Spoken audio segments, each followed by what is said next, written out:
वळूया राज्यभरातल्या महत्त्वाच्या बातम्यांकडे। मायंडगाववर कोसळलेली आपत्ती राज्यातल्या अनेक भागातही कोसळू शकते। यासंबंधी ठिकठिकाणच्या धोकादायक परिसरांबाबत एबीपी माझानं वृत्त प्रसारित केलं होतं।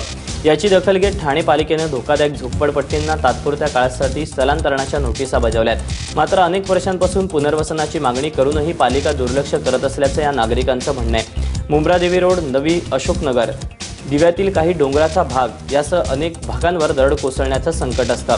त्यामुळे या भागातील लोक भीतीच्या छायेत राहत आहेत। नोटिशीनं तरीही स्थलांतर न झाल्यास पोलिसांची मदत घेऊ असं पालिकेकडून सांगण्यात आलंय। मात्र तात्पुरतं नको तर कायमस्वरूपी पुनर्वसन व्हावं अशी मागणी या झोपडपट्टीतल्या रहिवाशांनी केली आहे।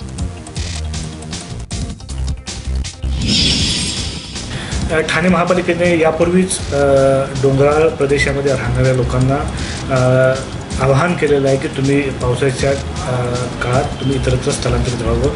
साधारणपणे मुंब्रा असेल, कळवा असेल, रायलादेवी, वागळे किंवा वर्तनगरचा काही भाग असेल तर ह्या लोकांना ऑलरेडी आपण वैयक्तिकरित्या आपण त्यांना कळवलेलं आहे, नोटिसा दिलेल्या आहेत। वर्तमानपत्रातून जाहीर आपण त्याही यादी प्रसिद्ध केलेली आहे की हे भाग आहेत किंवा हा परिसर आहे तो असा अपघात प्रवण आहे, तर तेथील लोकांनी काळजी घ्यावी किंवा इतरत्र स्थलांतरित व्हावं।